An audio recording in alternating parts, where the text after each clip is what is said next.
اقتدار اور ذاتی کاروبار کا اشتراک کسی جمہوریت میں اس کی اجازت نہیں۔ اگر پاکستان میں اقتدار، سیاست و کاروبار ایک خاندان میں مرکوز ہو جائے تو یہ زہر قاتل ہے۔ اس کی سب سے بھیانک مثال 2008 سے 2018 کی رہائی ہے، جس کے دوران شہباز شریف بلا شرکت غیرے پنجاب کے طاقتور ترین وزیر اعلیٰ رہے۔ ان کے اشارے پہ پنجاب کا نظام حکومت ناچتا رہا۔ اسی دوران ان کے صاحبزادوں حمزہ شہباز، خاص طور پر سلیمان شہباز نے مسند کاروبار بھرپور انداز میں سنبھال لی۔ دونوں بھائیوں کے درمیان معاملات کو خوبصورت انداز میں تقسیم کیا گیا۔ لاہور میں کون نہیں جانتا کہ ان 10 سالوں کے دوران ترقیاتی کاموں کی ٹینڈرنگ ہو، کانٹریکٹ ہو، خرید و فروخت کے معاملات ہوں، فیصلہ کن کانٹیکٹ پرسن حمزہ شہباز تھے۔ جس نے حمزہ کا دل جیتا اس نے کانٹریکٹ جیت لیا۔ معاملات کی اس بہترین تقسیم کی دوسری جانب شہباز شریف کے چھوٹے صاحبزادے سلیمان شہباز رہے۔ سلیمان نے اپنے بزنس آئیڈیاز، امنگوں کو عملی جامہ پہنانا شروع کیا۔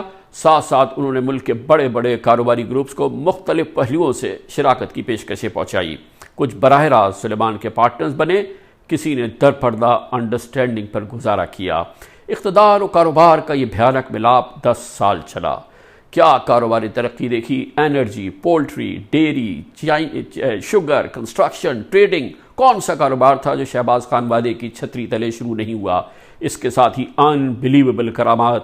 بارشیں برسی، سلیمان ہوں، حمزہ ہوں، صاحبزادیہ جویریہ ہوں، رابعہ ہوں، ان کے خاوند ہوں، حتیٰ کہ اہلیہ نصرت ہوں، شہباز خاندان کے ہر شخص کے اکاؤنٹس میں ڈالرز برسنے لگے۔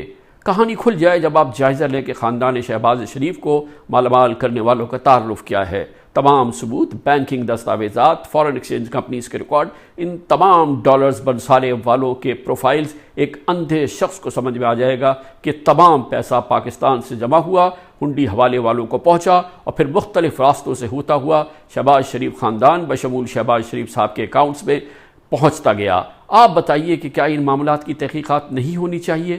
کیا ان الزامات پر کیس اور مقدمات قائم نہیں ہونے چاہیے؟ کیا یہ سیاست ہے؟ کیا ان تمام معاملات کو دفنا دینا چاہیے؟